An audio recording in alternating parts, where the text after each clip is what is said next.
but I'm an ex-officer. That means I have Sure. Whatever you say, Chelsea. power. Power.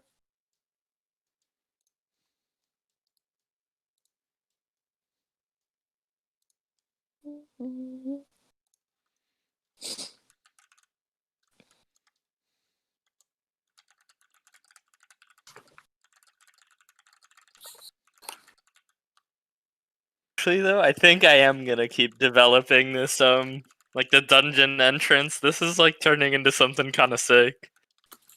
Well, I want to see you do a story. Me too, Chelsea. Me too.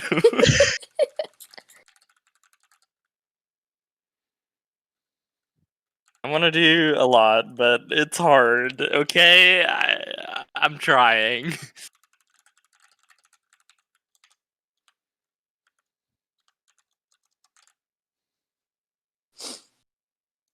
You know what? Maybe I'll do like maybe this could be like an illustration for a page, and then under it I can have text.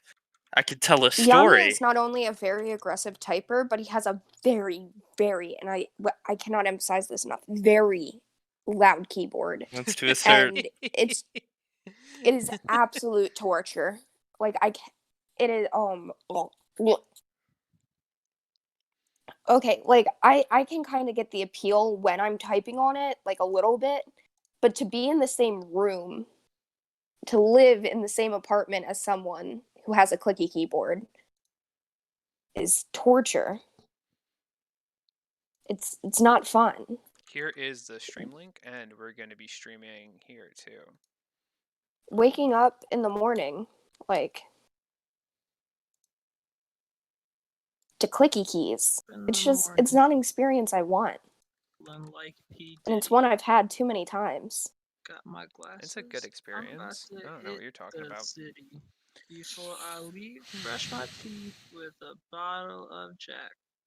Cause when I leave for coming back. You okay, Chris? You doing good?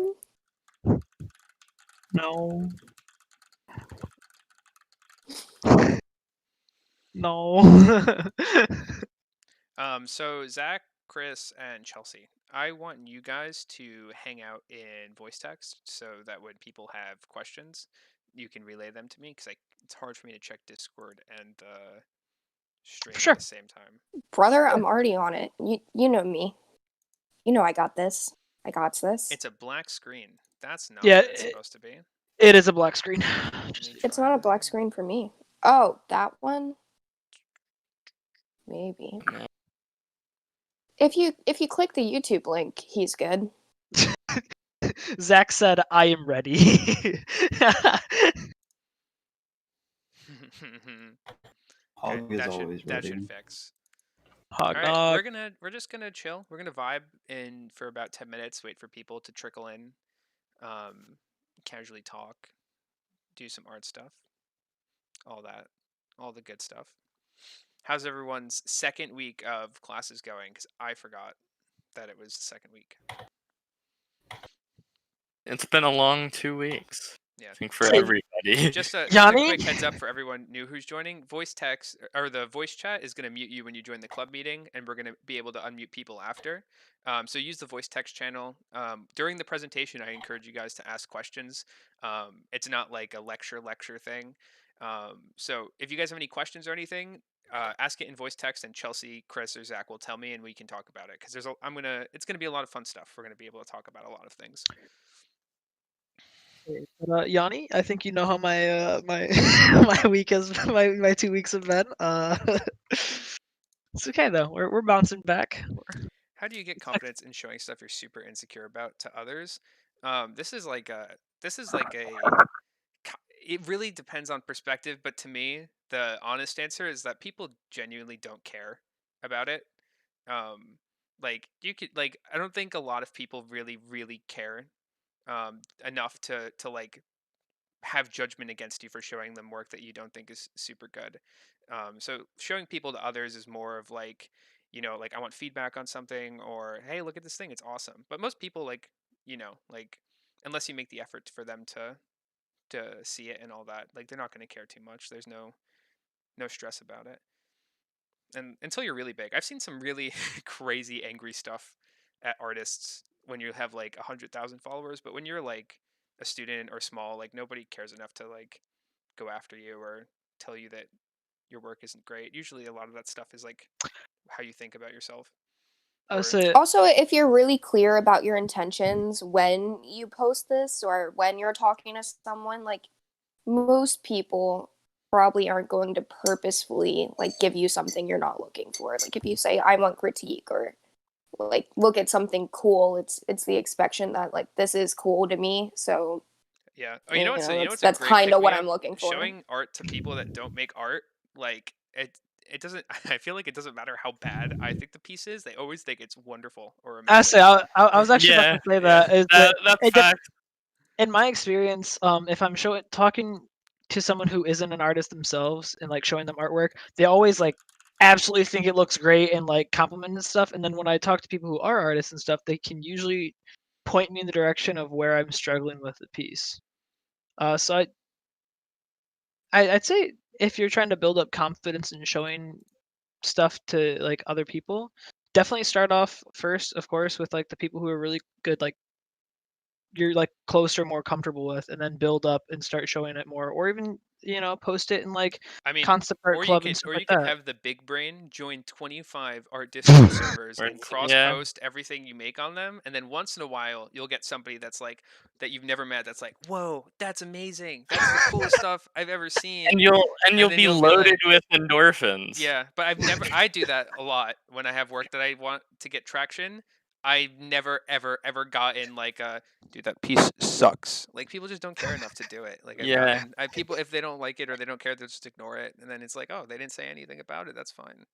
But as Okay. artists, all of us have trained our eyes. Like you won't think that you have, but the more you do it, and you'll start seeing shit, and it's like, wow, that's you'll start noticing things, and when you show like, like no non-artist is gonna care that like your leg proportion is like 2 millimeters off. No one's gonna care if the piece is sick. The piece is gonna be sick. Yeah, I but say, I care, and I'll tell you. I'll tell you. Yeah, Yanni, but Yanni's gonna be the one to tell you. on that But- same note, though, if the leg is like half the proportion of the other ones, art mulligans will notice and will say something. Exactly. Art mulligans. Yeah. Muggles. I think Muggle. muggles is Yeah, that's is a the right word. that's a Muggles? classic Doveism. Yeah, that's Dove's I favorite thing. I'm not a Harry It Potter is fan. I'm sorry. it's 6 o'clock, so we're gonna start transitioning. I think That's we're gonna hang out for a couple more minutes and then wait for people to trickle in, and then we'll get started.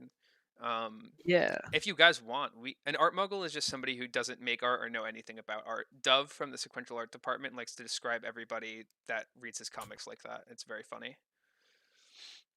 it's using the word muggle from Harry Potter, which is Yeah. like compared to being a wizard, a non-magical person is a muggle. So if you're an artist, a non-artist person is an art muggle. Ha ha ha. The best is when Dove starts going on like super into the rant, and he is like, and then an art muggle has the gall to approach an artist and be like, "But did you freehand it?" And then Oh. he goes on like an hour lecture about the concept of freehand and how it's stupid and bad. Yeah, that's a big Doveism. Yeah. I miss Dove. Yeah, it's the trend with art muggles is that like the people that pretend to care about art really value like technique, like how many hours you put into something, and then like artists usually care about like your final product. So like you sometimes can you draw me? Hey, what are you drawing? What are you drawing over there? Can you show me your sketchbook? My favorite is There's that no wait, obligation for you to show someone else your sketchbook. If you don't want to, you don't have to do it. You can Don't be like you pressured. can show it to them like really close to their face at like a very fast speed if they ask enough. My favorite is when it's like, did you draw this? When you're like actively sitting there drawing in your sketchbook. Yeah, exactly, Zach. There Wait, you go. you did this? Oh God. Hit them with it. I mean, sketchbooks, depending on how big they are, they can be pretty heavy. I mean, it's a decent blunt weapon if you really want to. Yeah, now that we've got a lot of people here, I don't want stream to be super boring, so we're just gonna look at some art too. I'm gonna talk about this guy. in the presentation a little bit, but when we get there, this guy is a god, by the way. His concept work is so good. It's so gorgeous. This guy, he started in Warframe doing like weapon designs, and now he's working on Valorant. But man, this is some of the cleanest weapon designs you'll ever see. Oh wow. Yeah, he's nuts. He's great. He made the 2 best Valorant sets. Imagine. Also, this concept right here. Oh man. And this. I wish that too. was in game. Well, this Ooh. one is. Well, kind of. Look at that. It's sick. This set I think is like most people's favorites, and then this set is like everyone's second favorite. He did it good. Magnum that's a good one. I can do that. Why do I need to pay for something so easy? That one's always funny. The choosing beggar. I want you to make me art, but you know, I can do it, so I'm not gonna like pay you for it. But I really want you to make it for me. And if you refuse, you know, I'll just go make it myself. But please make this art for me at a reduced price. Because what you're doing, any child could do. Those are great people.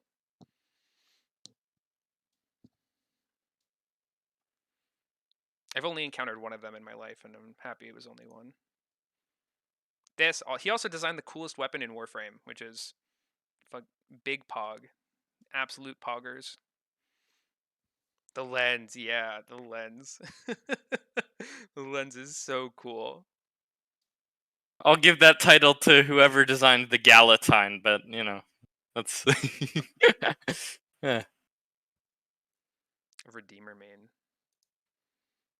There's something beautiful about playing Mirage and having a lens and watching 25 million exploding arrows go off. Yeah, 10 out of 10. During the big Lightbox talk with all the Valorant artists, they were going into like how much iteration goes into their maps. And one thing the first impression I got playing Valorant was like, hey, this game really needs more maps. And then I saw like how much work they put into these maps, and I'm like, okay, I guess they take a while, but this game still really needs maps. Yeah. If you have a list for all the links, put it in the channel and I'll pin it, because that is super useful. That is super duper useful.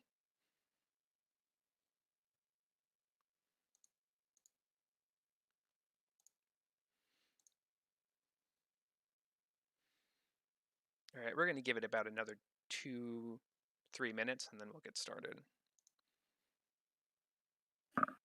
The Valorant gun set was Sean Bigham, correct? Yeah, Sean Bigham. We're going to talk a lot about him, okay? Whoever wants to... So today we're going to be doing an introduction into this quarter, and this quarter is all about portfolio. And whoever wants to get a Riot internship working on Valorant, okay, Sean Bigham is going to be your god, all right? He's going to be the most important person in your life if you want that internship, because he is a genius and amazing.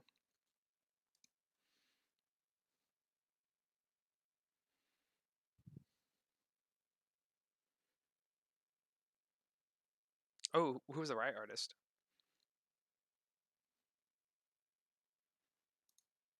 Also, this artist was a friend of mine, and she was doing freelance work for a while, and she finally got hired onto like the in-house art team, and it's super cool.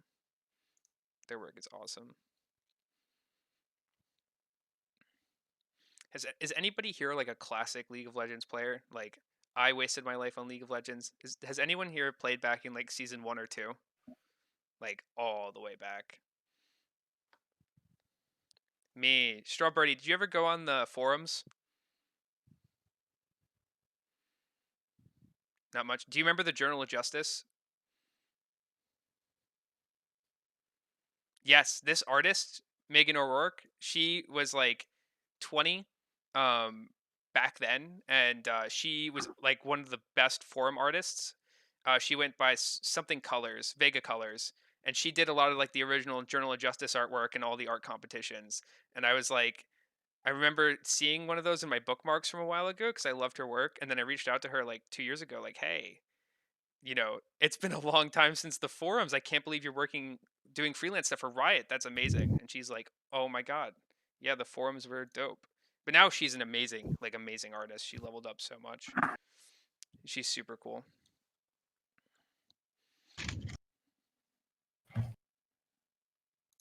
This piece is crazy. Look at those colors. Step away real quick.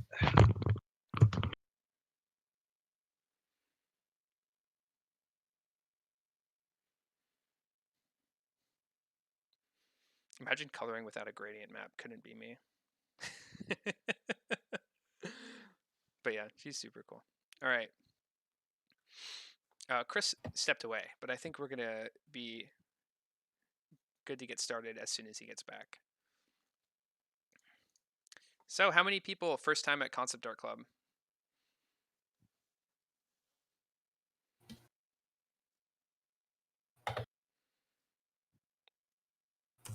Awesome. Oh, wow. We got a lot of new guys. Awesome. It's good to see you.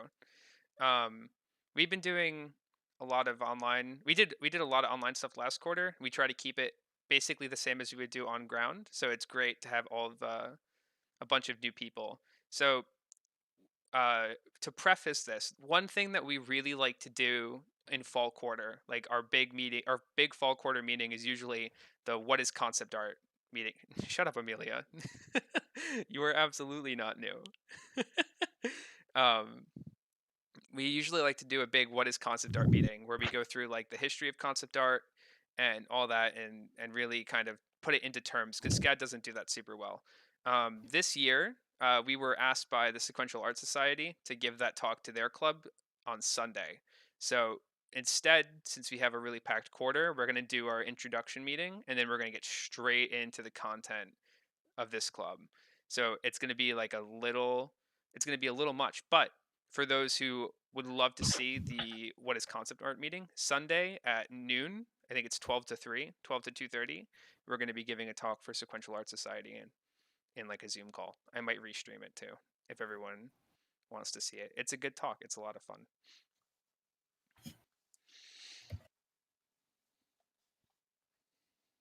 All right, I think everyone's here. I think we're good to go.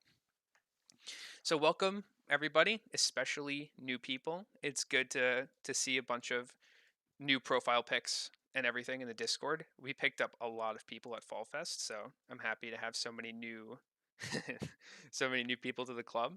So we are SCAD Concept Art Club. As an introduction, hello, I am Yanni Panagiotopoulos. I am the club's president. Notable things about me. I think my portfolio at the moment, if you ratioed it, is about 60% moths. And this quarter it's going to be higher because I'm doing more. That's the deep lore. I want to do fighting game work, work in tabletop, and I know a lot of people at Riot, and I love networking with Riot people. Our vice president is Chris. Chris, if you want to give a little introduction. I'm Chris. I want to do concept art for anywhere that'll hire me. I'm not really picky. I just want to do concept art. It's fun. But I'm a big fantasy nerd and a super big D&D nerd, and I'm always down to talk about that stuff.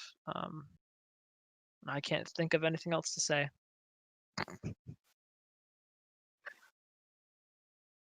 Awful. I must sound super bad. Sound like a little distant. That's about it. A little. I'm so yeah. sorry. Is I this say better? distant I is am like so the best way sorry. to put that, I think. Yeah, this is me. This is my real mic. That was my webcam mic. That is big Oh. difference. I'm super sorry about that. Yeah. Now you seem like you're like Yeah, Now he's both professional and yeah. crisp. Crisp audio. Much We love- better. Yeah. It's like he's in the Love to room. see it. It's like he's in the room. So Chris, our vice president, wonderful person. Zach has moved from treasurer to secretary now that Chelsea's gone. So Zach, if you want to introduce yourself.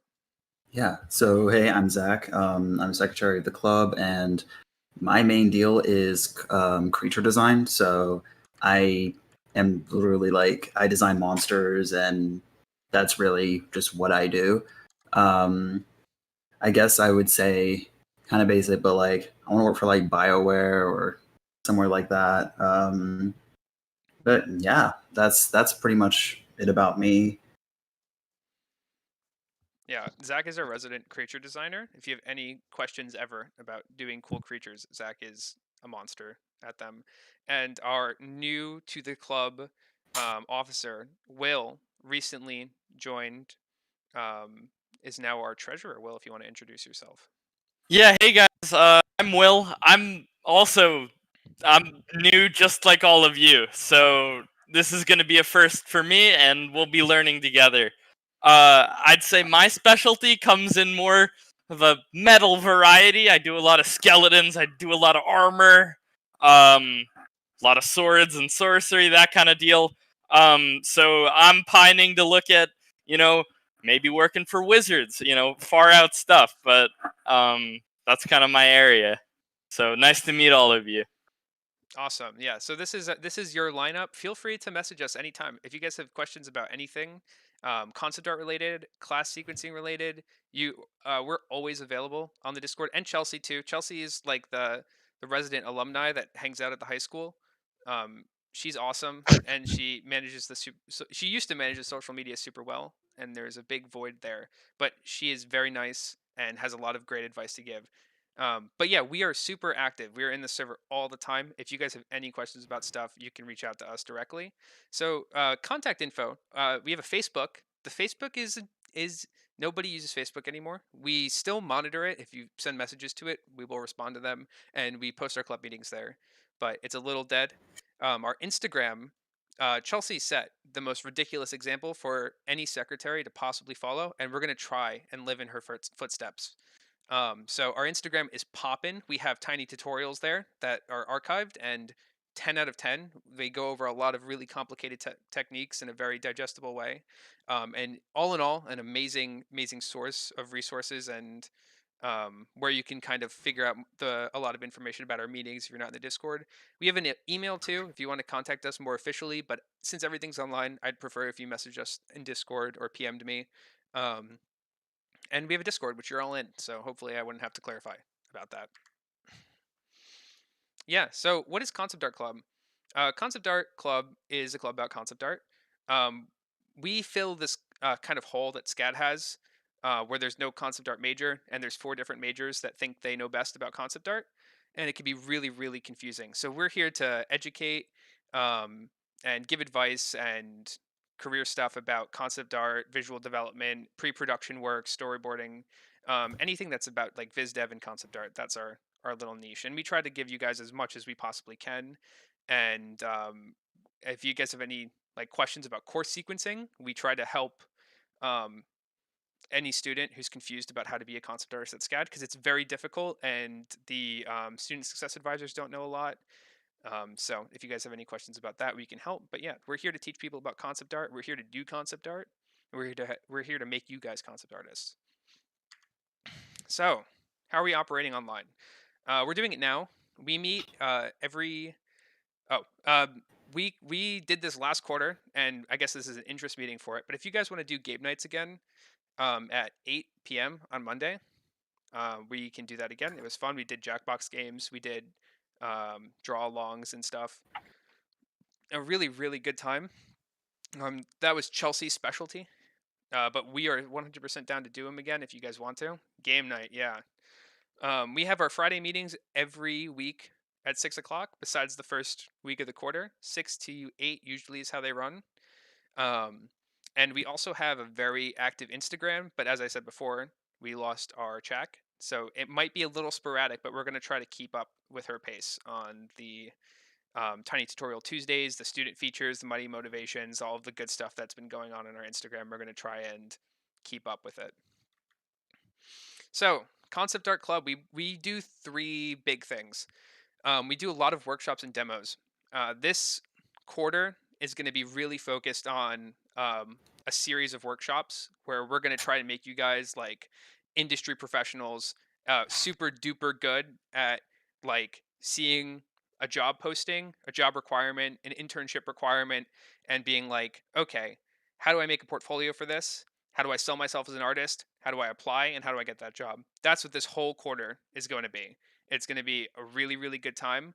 And anyone who follows along, you guys are going to get so many awesome skills and experiences at doing one of the hardest things to do as an artist. So we hope we can bring that to you.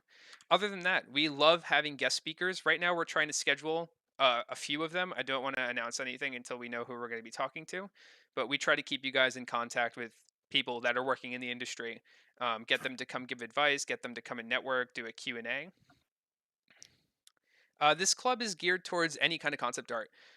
We mainly focus on game concept, mainly because SCAD doesn't teach game concept very well. So a lot of our focus is on that, but we do concept for animation, concept for tabletop, concept for film, and concept for game. Those are our big specialties, and we try to gear everything somewhere in that area.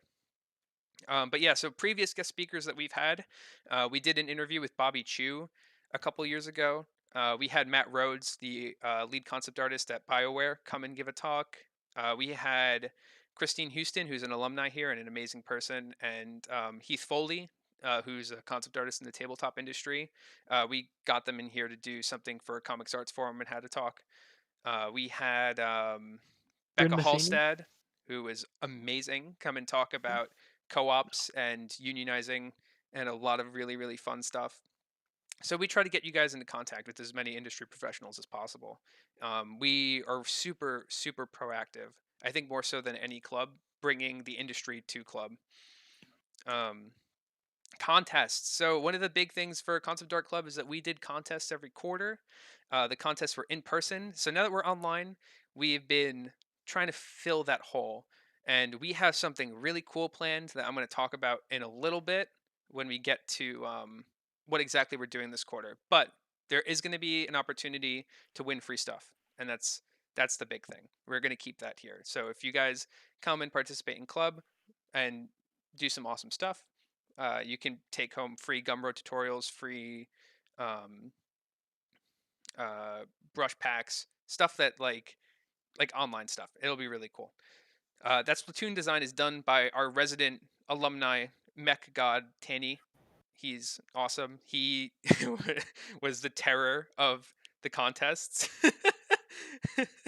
Yeah, so we've had a lot of winners. We've given out a lot of art books. It was a really fun time. Yeah. So, Discord server and sketch dailies. We've run a lot of sketch dailies throughout Concept Art Club. Some have been more successful than others. They are very difficult to do, but if you guys are interested in them, we will make another effort to do something similar, basically where we just have like prompts running every day or every couple of days where people can draw along and submit. We used to do it like if you participated the most, if you had like the most submissions, you'd also get like another end of the quarter reward, but we're not 100% sure if it's going to be something that we continue on for this quarter just because of how packed it is. But if you guys want to see it, we'll see what we can do. And these are some of the sketch dailies that we've seen. One of these is done by Zach, and one of these is done by Tanny too. So, the plans for this quarter, okay? So that's who we are as Concept Art Club. If anyone has any questions about the club itself before we transition to what exactly we're going to be doing this quarter, because we're gonna hit the ground running. Okay, we're going straight into the fun stuff. So if anyone has any questions about club, this would be the time to ask them. What is concept art? Concept art is work that's done pre-visualization. So in pre-production, when you have somebody that's just talking about stuff, a concept artist is like, oh, let me put that on paper so that people know what it is. How do you get good at concept art? You got to get the brush hours and have a visual library. But also, we're going to be talking all about this on Sunday.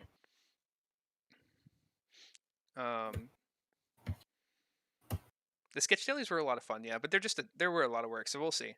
We'll definitely see.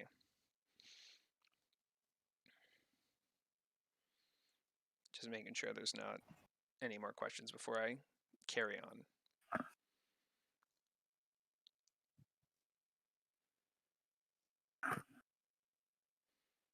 All right, so for this quarter, how do I get good at League of Legends? That has nothing to do with concept art, but we'll talk about that probably. Yeah. What's up, Will? Nothing. So yeah, plans for this quarter. So Basically, this quarter, SCAD's fall quarter lines up almost exactly with amazing internship opportunities. You have internships that launch in the spring that's like, hey, we exist. And their deadlines are in January, which is like the entirety of fall quarter. You have all of fall quarter and winter break. So this whole quarter, we want to hard focus on getting you guys like looking at internships, applying for internships, or if you're an alumni, looking at jobs and applying for jobs. And we want to go through step by step. So like preparing and scouting a portfolio, or preparing and scouting what the requirements are for an internship, and then planning that portfolio, concepting the portfolio, developing and finishing it, and then selling yourself to recruiters to the job that you want. And we're going to have a lot of people come in and give talks about it. But we want to give you guys the insider scoop. Yeah, internships are scary, but we want to make sure that everybody here is well equipped to deal with any hurdle. We're going to give you the step by step. We're going to demystify it. And doing so, we're going to do it from the framework of the Riot internships for two reasons. One, I have a lot of insider info with Riot. I know a lot more about it, and I can talk about it in a much deeper way. And then you can use the information that I'm talking about as a framework to go and look at other internships if that's what you want to choose. And two, the Riot internship mirrors fall quarter exactly. Opens September 8th, ends January 10th. So if you guys follow along with us week for week, you're going to have something awesome. You're going to get a lot of experience. You're going to have such a huge leg up on any of the other students at SCAD, just because like this opportunity to get focused feedback, to prepare portfolio ready work, to learn how to sell yourself and write a cover letter and talk to recruiters is not something that you really are going to get anywhere else. So that's I pretty just much. want to quickly overemphasize this. Like throughout the course of the quarter, all of the presentations is going to be using this Riot Games internship as kind of like our central point. That doesn't mean so basically you have two options here if you want to follow along. You can let us do the legwork because it's going to be our examples, and you can also submit for a Riot Games internship, but also you could use the same process as we are using in our examples to go for a studio that you are personally interested in. So even if you aren't interested in Riot Games, that's not a reason to like close out and go ditch Concept Art Club right now, because the process that we're using for our examples is the same process you would use at any studio for any job or for any internship opportunity.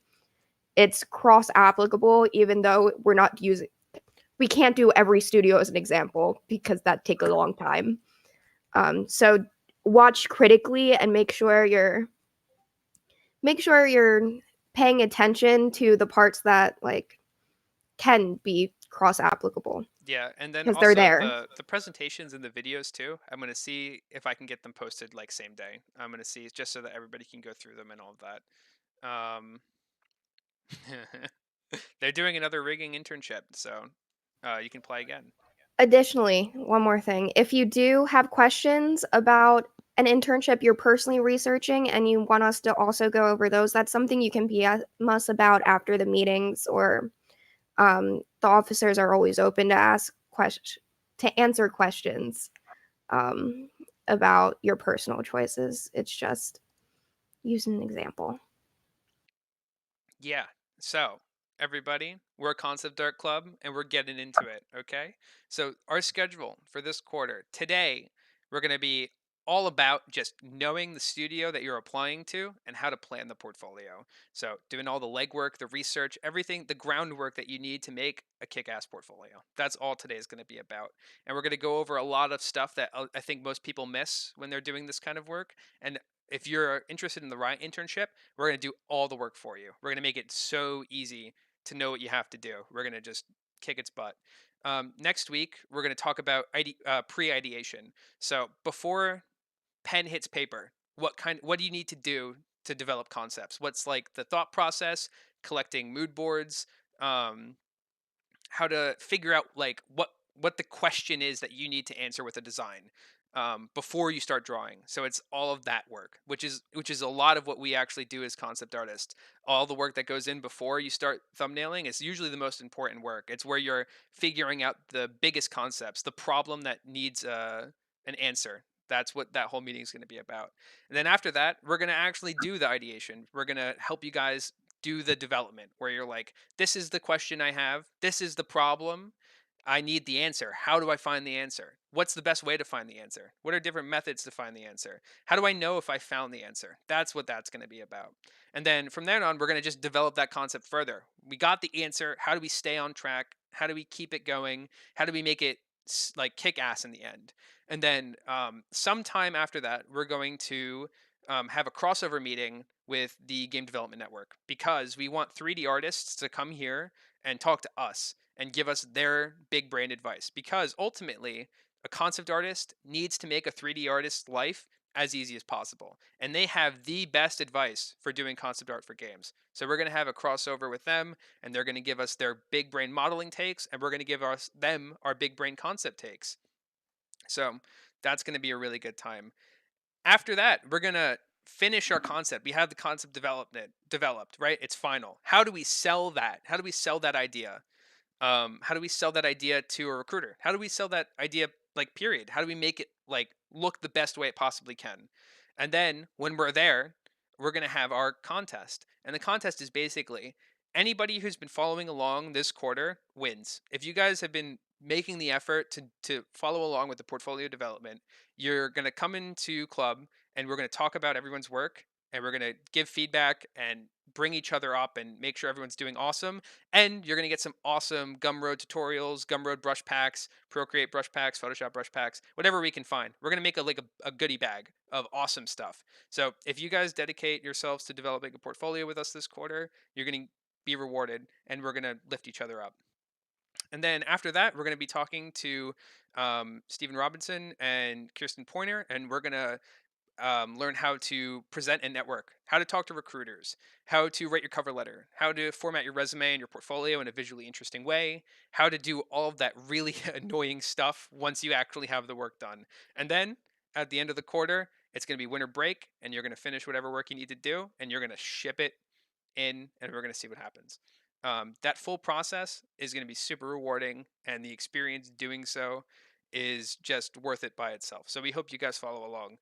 But that's basically what the mission statement for this quarter is. All right, so the Riot Games University program. So for those curious about why I like using this one as a framework, and again, to clarify, you could just follow the steps that we're doing with any internship, with any job. If you're an alumni and you're looking for jobs, you just follow along with what we're doing if you have another internship in mind. But the Riot Games University program, okay. Oh yeah, Chelsea wanted me to mention this. There's also a Blizzard concept art internship position, and the Netflix animation team has an internship position that have almost the same deadlines. I don't know enough about either of these companies to give you guys the full scoop, but if you want to take these opportunities as well, you're more than welcome to, and we will do our best to help you develop that. But anyway, okay, the Riot Games University program is absolutely sick. It's 10 to 12 weeks over the summer. It's paid, and it's not paid like minimum wage. It's like Riot salary. You're making actual money. You're getting competitive concept art junior pay. You get relocated. They pay for your relocation costs. You get to live in California and work with them, and they handle all the traveling. Your housing is apartments that they own on the campus, so you don't have to worry about relocating and getting an apartment or whatever. They house you on the Riot Games campus. The pay is like a junior concept art position. Like it's like I think 60 to 70,000 a year over 10 to 12 weeks. So 10 to 12 weeks of that pay. Yeah, you get housed when you're there too, right? So they pay for your housing, they pay for your travel. You get paid a junior artist position pay. You get a play fund. So basically, they give you money to buy video games while you're there, board games, video games, whatever. And when you work at Riot, you get a bigger play fund. It's part of working there, and it has absolutely insane networking events over the 10 to 12 weeks. You get to have a bunch of these events with Riot artists, with other studio artists, with people in your internship. I don't know a single person who worked at a Riot Games internship who isn't doing amazing now. It is like almost impossible. It's such an amazing jumpstart for your career. So the only thing that you need to be eligible is that you're enrolled in college after the internship ends. So if you're a senior, unfortunately you can't apply. You have to be taking classes the fall of the internship. So summer to fall. Um, you have to be available to go to California. You just need the time. They take care of the money and the housing. And you have to be able to work in the US. So if you're an international student, it might be a little more complicated. I don't know the details on that, but um, that is one of the requirements for it. So yeah, that's the main reason. It's the sickest internship ever. It is there's nothing that gives you more than the Riot Games internship, which is why we like to focus on it, because I mean it's just nuts. Like the benefits of for going to it is nuts. So, this is our meeting. Portfolio scouting. How do we stay one step ahead of the competition? How do we stay one step ahead of everybody else? So, what do I mean by scouting? We are looking for ways to maximize our chances of getting the position. So, what does that mean? First, we have to figure out like what position are we applying for. To maximize our chances of getting this internship, we have to answer these questions. These are the most important questions for us. They're going to inform every single decision that we make developing our portfolio. And they're going to be like our Bible as we go along this journey. So, what positions are open? This is like a doy question. Like, you know what I mean? Like, it's like, of course you need to know what you're applying for, duh, right? But there's multiple different kinds of concept art positions, and you need to know exactly what they're looking for. You want to know every specification that they are interested in. So, what positions are open? What are the requirements for those positions? What is the application process? What are they looking for in a portfolio? Who is currently working in this position, and what does their work look like? And what does the application say it's looking for?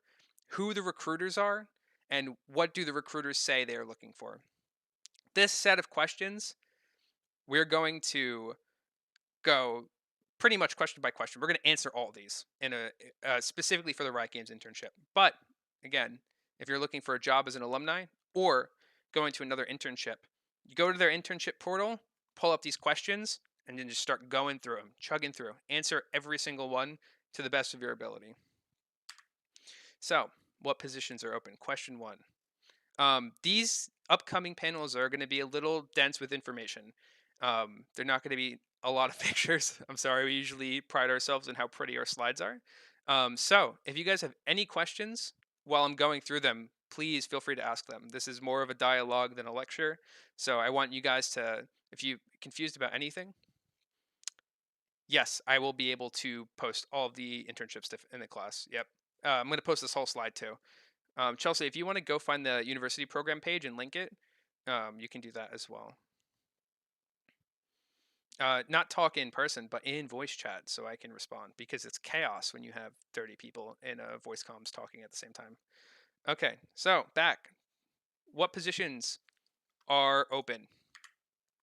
So we have a wide breadth of students and majors here. So I'm listing everything that could be applicable to somebody who's in concept art club.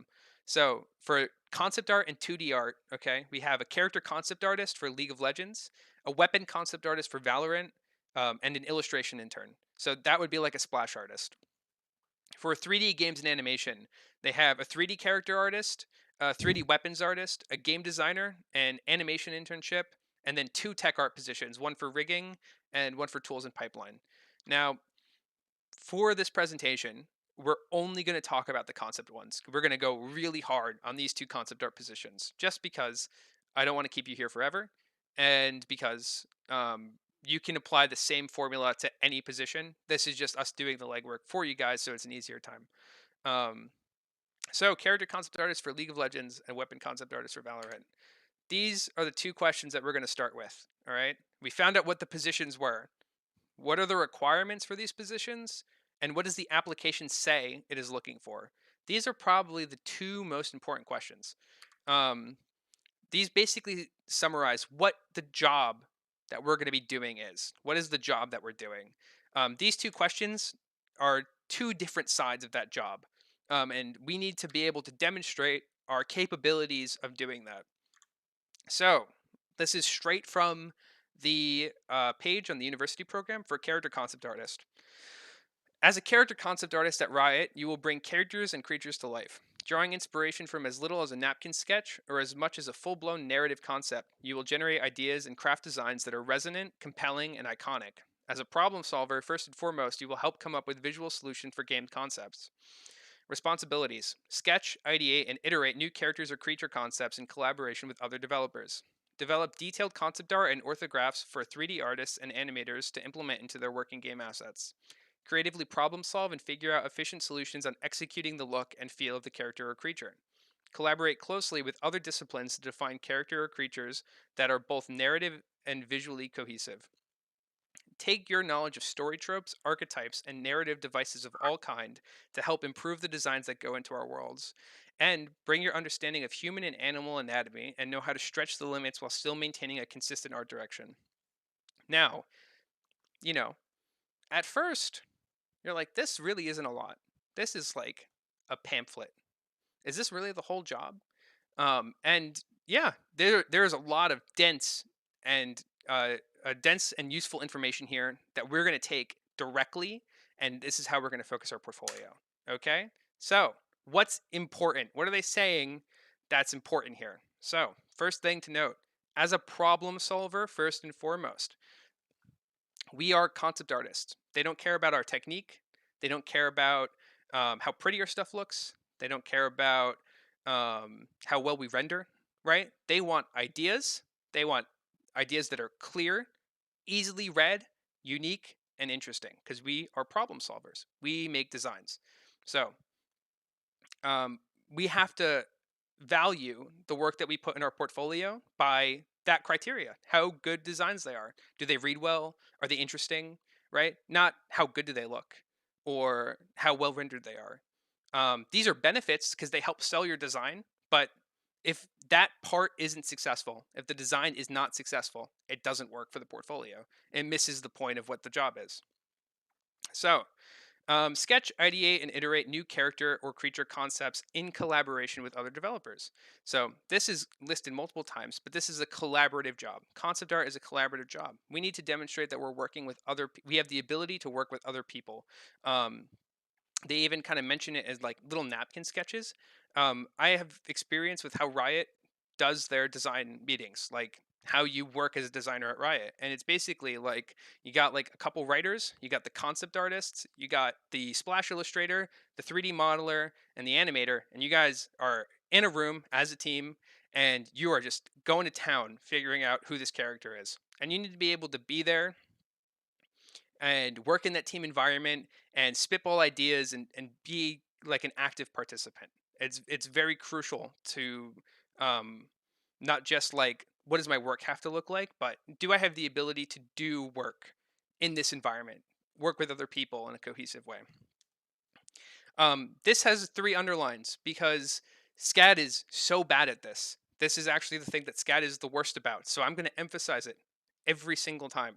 Develop detailed concept art and orthographs for 3D artists. For 3D artists.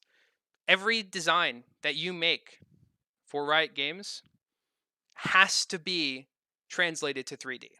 It has to be designed for a 3D environment.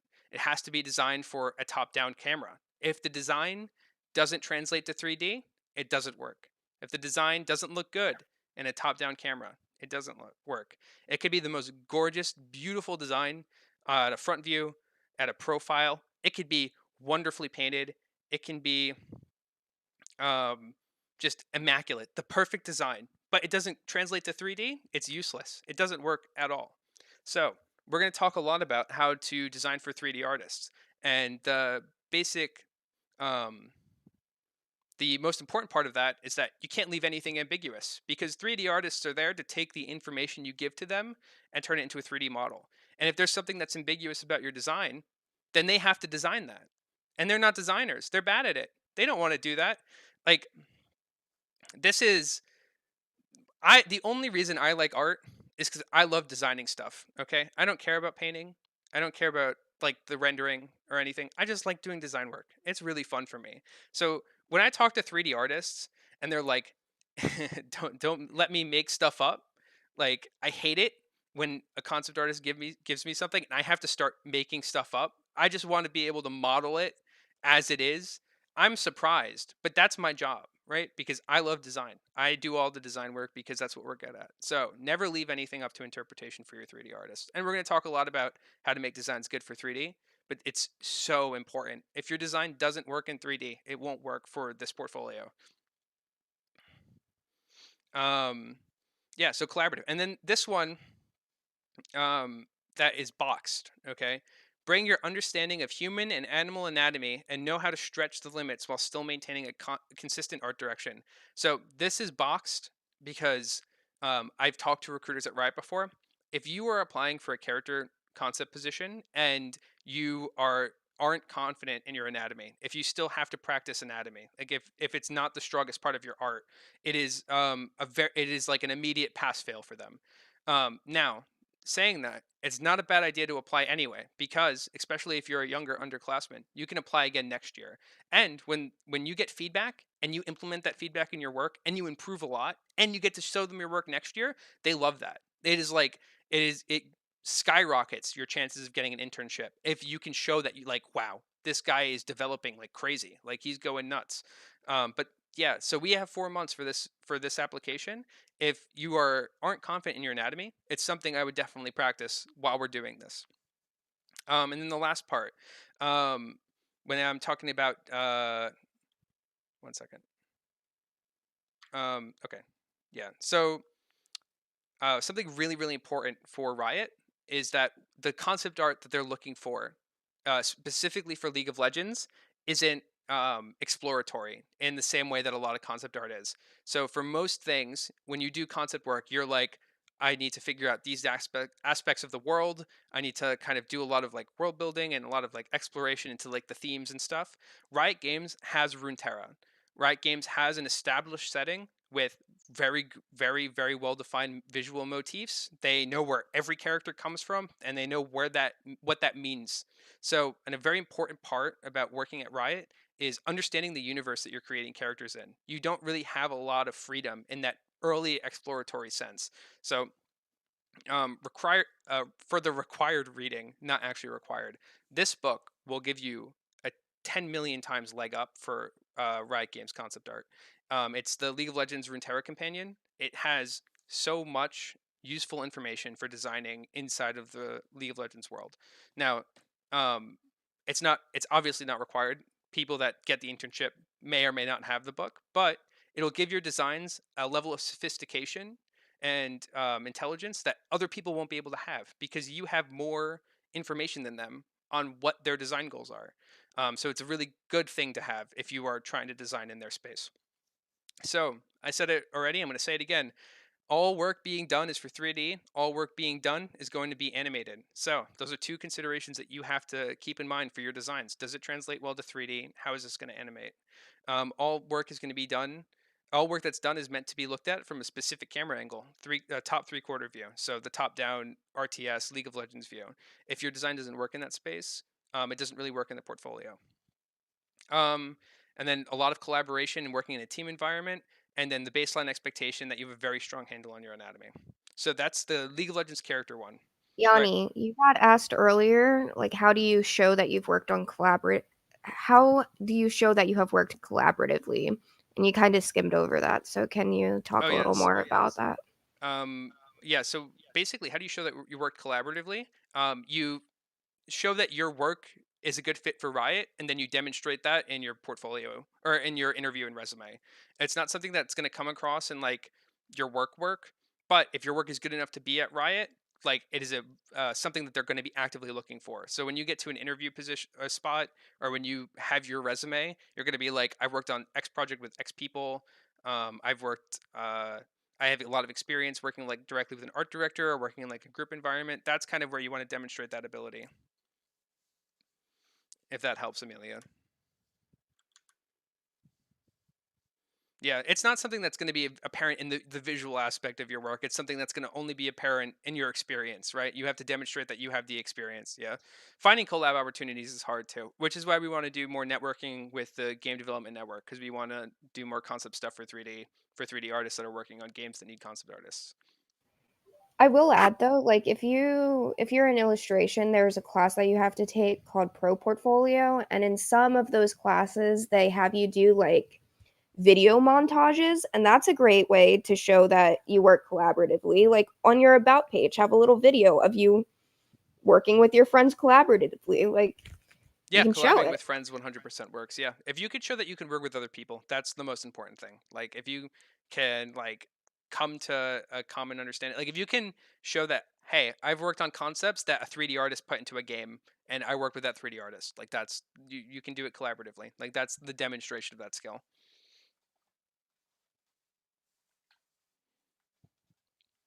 All right, see you, Amelia. Yeah.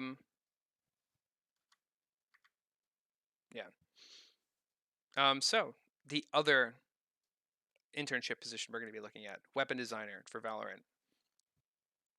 As a concept artist at Riot, you will bring cosmetic content to life. Now, this is already super similar to the other one, but there's an implication here that's very important.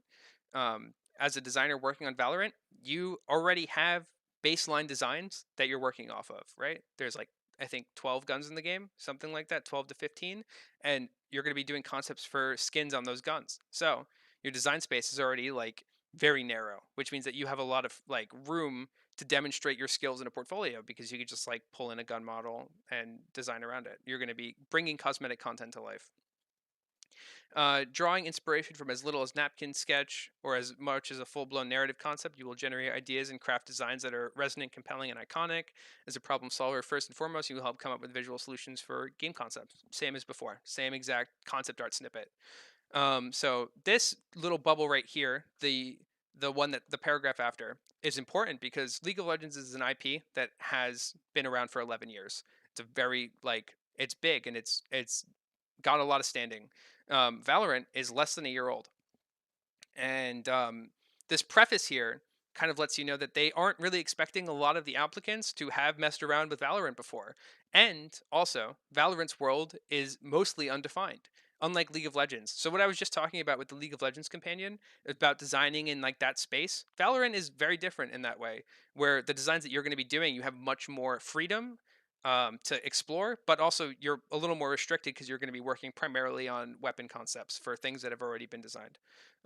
So Valorant is Riot's take on a character-based tactical shooter. You will keep the player's experience in mind as you work with diverse teams to help build foundational ideas and concepts for Valorant's upcoming 3D content. You will work collaboratively with designers, writers, and producers to bring new worlds to life. You will also report to the concept art lead. Responsibilities. Work with team and art leads to ensure concept outputs meet quality bar. Ensure all concepts meet constraints requirements of the game needs. Craft detailed concept art and orthographs for 3D artists and animators to implement into working game assets. Work with the artists and designers to create 2D assets that can easily be put into the game. Now, what's important? So, this one has an amazing little bit right here. Character-based tactical shooter, you will keep the player's experience in mind. This is so important for the concept work that you have to do for this game. This is telling you that you're designing guns for a first person camera. Therefore, what makes your designs work or not is if they look good in a first person camera. They can't obstruct player vision, they can't break the silhouette too strongly vertically, and they have to look, their primary angle is going to be that first person angle. Again, a lot of things about collaborating. Same thing, everything all the weapon designs are going to be translated to 3D, which means your designs need to work for a 3D artist. However, this has a little tidbit at the end that's different. Work with artists and designers to create 2D assets. Now that's different because that's not 3D.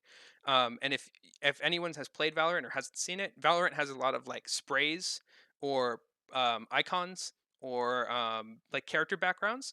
And I'm pretty sure that this little tidbit here means that the job for this designer isn't just weapons, which is interesting because that's what the title is, and you wouldn't have that impression otherwise. But you're going to have the opportunity to showcase, like, I can do cute little 2D iconographic stuff. And if you like that part of your portfolio, it would definitely be something to include here. So, summary of the important stuff. All work done on the weapons are based on established designs. Every single design for a gun in Valorant is already based on a gun that exists in the game. All weapon designs are designed for a 3D environment, and all weapon designs are designed around the first person camera. You have to be able to sell a design looking at it from first person. So, in this example over here, right, this is the most important angle. Every prop design that you do for this portfolio, you have to include like this kind of orthographic view where you can see it from first person. This is what sells the design. This is for your 3D modeler and everything. Say these little callouts right here are for your 3D modeler because those details don't show up at the top of the gun. But this is what's the most important part of the design. This is how you determine if the design is working or not. This job, like the other one, requires a lot of collaboration and working in a team environment. And there are 2D designs in this job, which is interesting because if you hadn't read the requirements thoroughly, you wouldn't know this. But it's not explicitly said in the job title, but there's a 2D space for your portfolio where you can showcase like sprays, icons, and character portraits in a way that you wouldn't be able to in other portfolios. All right, we answered the first question. Everyone, deep breath. We did it. So this is the last big block of text information, and then we're going to get into looking at art and having a good time. So all the information coming up for what is the requirement is when SCAD had an amazing opportunity last year where a couple of Riot recruiters came in and they talked about how to apply for the internship. And these are like directly taken from their PowerPoint and my notes with them. Oh wait, no, we're not there yet. We're almost there. Sorry, we're still analyzing the job descriptions. My bad. We're almost there. So the hard requirements for these internships, the required qualifications, are what I said before. Just be a college student that's attending in the fall after the internship, available to work over the summer. They pay for it, and authorized to work in the U.S. So for the character concept artist, you have two extra requirements. You need to be able to work digitally in some capacity. You need Photoshop or CSP or a preferred or Procreate, a preferred digital program that you work in, and you need to be able to show in your portfolio. You need to demonstrate, or you need to show your sketches. You need to show your ideation, your process, how you came to a design. This is required in the portfolio. It is a very, very important part because, again, as a concept artist, like they're not evaluating you based on your final artwork most of the time. They want to see how you come to a conclusion on a problem. That process is so important for showing whether or not you're a great concept artist. So when you make a final portfolio for this position, you have to demonstrate your process. So, desired qualifications, and they make it even easier for you. Okay, they're explicitly saying they want to see your references, they want to see what you write down, your studies, they want to see how you're breaking things down in different angles to understand it, how players interact with stuff, and why design choices have been made. They're like, show us all your dirty stuff. Okay, we don't want to see the final product, we want to see all that blood, sweat, tears, grease, whatever that went into getting there. We want to see all your dumb sketches. We want to see all your thumbnails. We want to see all the scribbles and notes that you've been writing down. We want to like get in your brain for a little bit. And that's amazing because that stuff doesn't like look great most of the time, at least for me. That stuff doesn't look like amazing. Like I'm selling my whole art on these little napkin sketches. But Riot wants to see this very badly. So when you're developing your portfolio, keep your process work. Be rough and messy with it. Just show people how you think. For the weapon concept artist, so we have a couple extra requirements. Strong understanding of perspective and the ability to paint in a first-person field of view. So that's what I was talking about before. All the guns are sold on how a first-person camera looks at them. You need to be able to work in digital in some capacity. You need to showcase your iterations and sketches, just like the last one. Strong line work and rendering skills. So this is different. And why is this different? It's because in this prop design, right, the way that you are going to be working, you need to show clearly where plane changes happen because since you're working on guns, everything is hard surface. You're working with things that have hard edges. You're working with like very solid material. And for a 3D artist to know what's going on, you need to make sure that your plane changes, that everything is incredibly clear. So that's why this extra qualification is here. And then that ties into the other one too. Strong understanding of form and shape and the ability to think in 3D. It's the same thing. You're working with a 3D artist on props. It's all hard surface. You need to be able to make sure that your designs communicate the changing of planes very, very well. Desired qualifications. The first one's the same as before. Show us all your messy stuff. The second one, ability creating 3D block models to support concept work. This is such a useful skill. You can learn how to do this in Blender in about like a month, but basically being able to make like a small block of very rough design in Blender and then putting that in a first person camera and then drawing over it is just amazing. And since it's not required, it'll show that you're taking like the next step. You don't want to recreate your design in 3D because that's not your job, but you want to use 3D to help you make your design. It has to come before you finish the design process. And then experience creating previs visual effects concepts. So in Valorant, all the guns are sold not just on like the gun design, but like how the visual effects look when it's shooting, how the bullet looks when it's traveling, and how the bullet looks like when it impacts on something. Some of these gun packs are also about like the final kill animation and the reload and kind of idle animations of the gun. That's something that you want to be able to demonstrate that you can concept out, that you can kind of start solving these problems before it comes to. I've gotten feedback, Emilio, specifically that if you're showing that you're doing final 3D work in your portfolio, you're kind of signaling it's like, hey, I can do 3D art. I'm familiar with the program, but you're not demonstrating that you know how to use it as a concept artist. You're just demonstrating that if you were applying for a 3D job, you can kind of do it. It's I've heard from a lot of like industry professionals, it's not a great idea to show final 3D work if you're applying for concept work, but you want to show how you can use it in your process is the most important part. We had Amelia who was just hanging out here, got eviscerated by Wild Blue Studios for doing something similar. Yeah, I'm gonna post the slides and I'm gonna see if I can post the video too. All right. General advice on all applications. So this is a quick little thing. Limit the application submission to one role. So if you're interested in applying for both, okay, you're only going to apply on one. However, if you have an ArtStation or a website, what you can do is you can break your gallery into two categories. You can break it into the weapon concept and the character concept.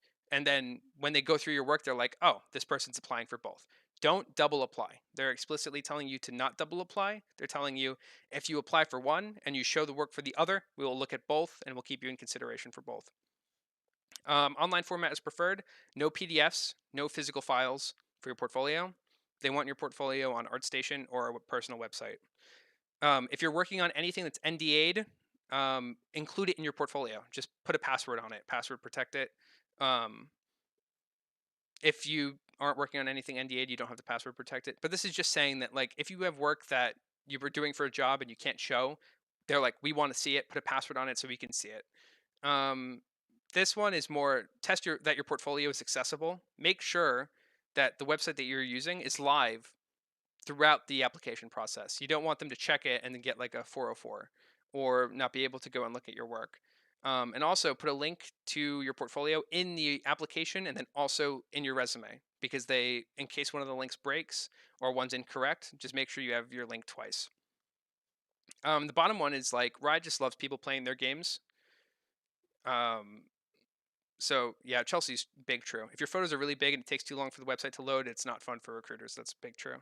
The last one is if you want to work at Riot, play their games a little bit. They love people that play their games.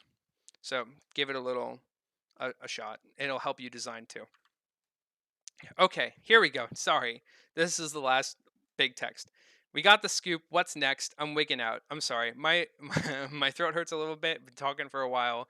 Promise, this is the last big thing of information. Okay. What is the application process? This is the insider info that I got directly. Yeah, I got asked for my league username too. But this is the insider information I got directly from Riot recruiters. So this is exactly how the application process goes, like to the T. This is how it's going to go. So stage 1, you get an application and your portfolio review by someone at Riot, usually a recruiter. they look over your resume, cover letter, and portfolio, and if you make it or not, you're going to get an email, right? If you make it, you're going to go to a phone interview. So the phone interview, the first one is just a casual, like, hi, you made it, congratulations, we're considering you for the part. If you make it past the phone interview, you get the craft interview. And this is where, like, you're in serious consideration for this internship spot, and we're going to start weaning you down based on this.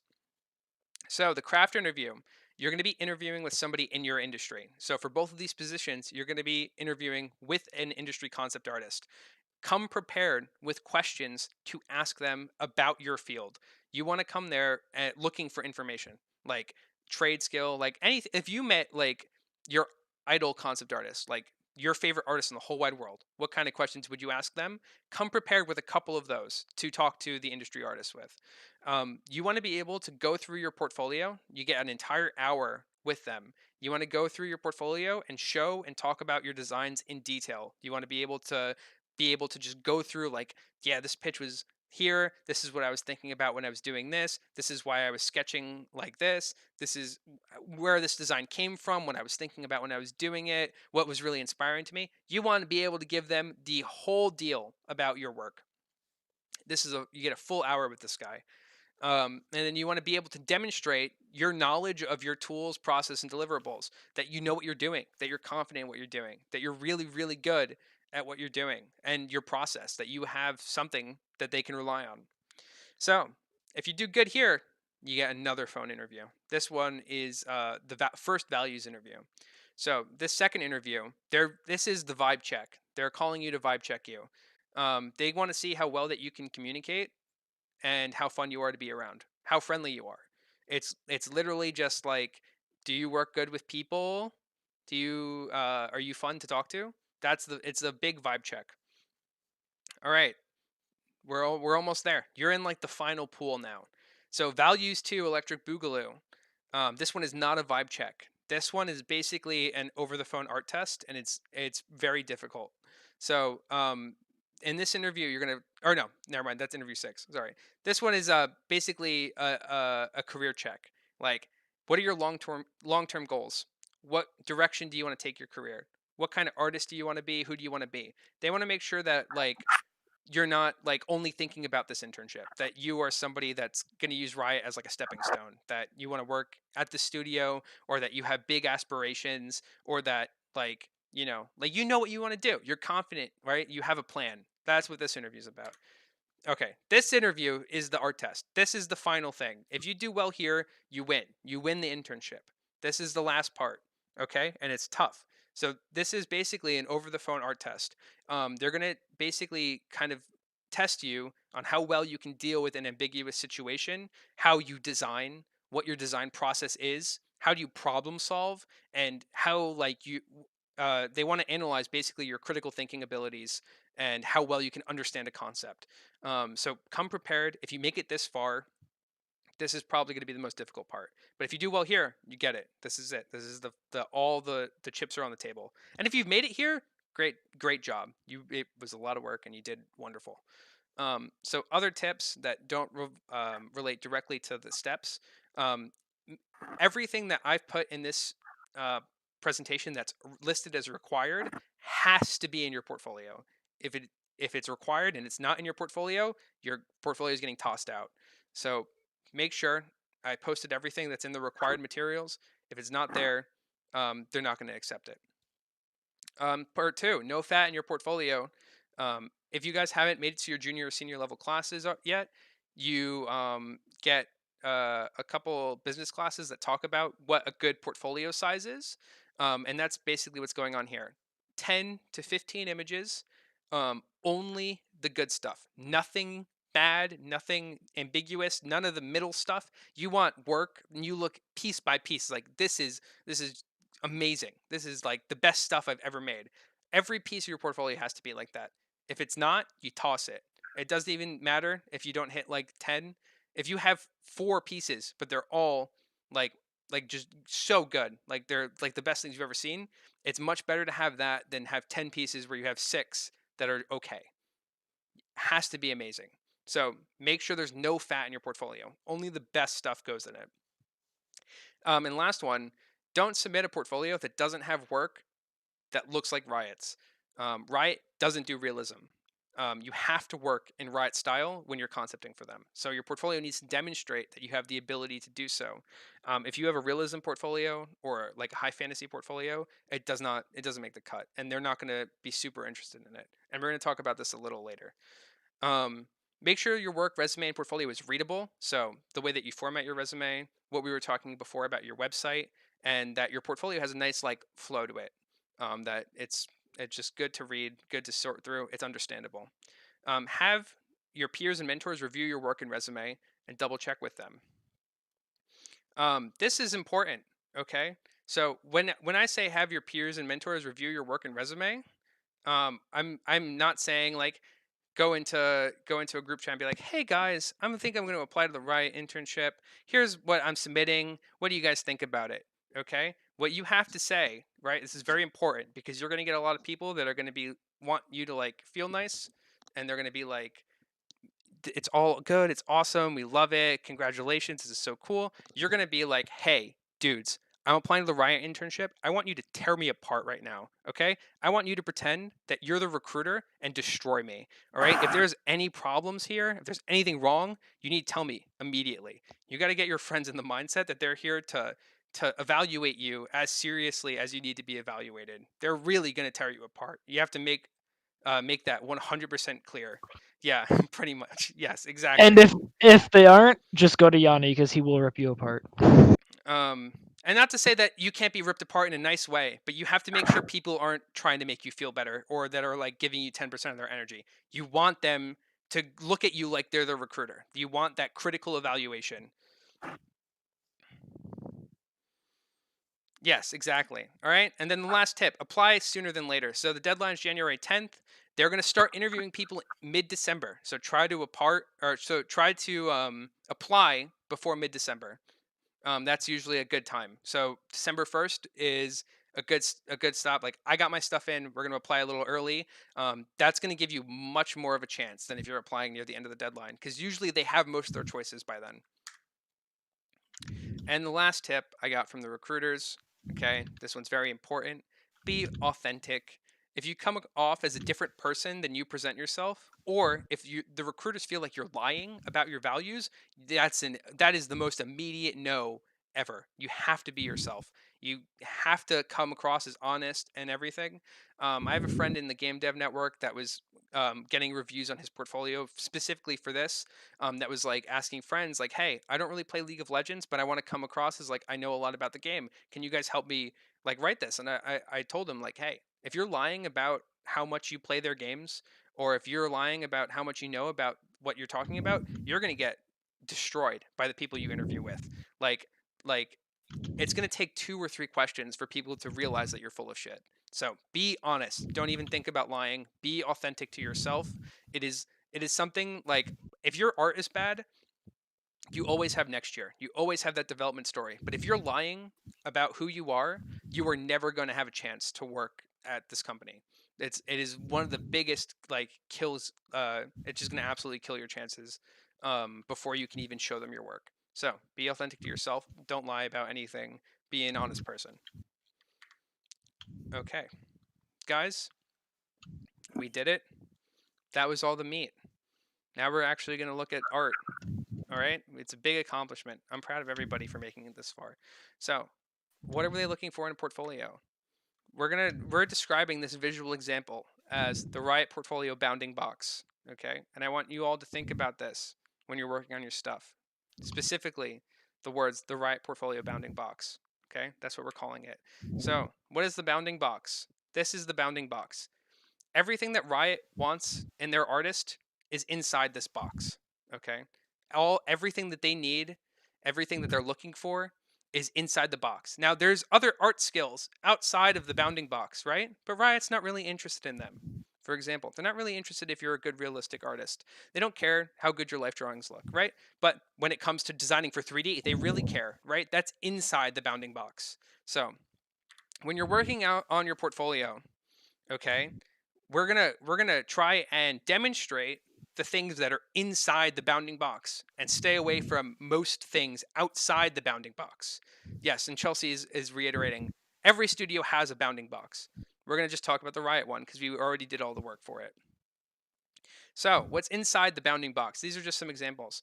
That your mastery of anatomy, your storytelling, your process and ideation, how well you can do something in a top-down camera, design skill, your collaborative creation abilities, and your Riot style, right? How well you can work at Riot and their style.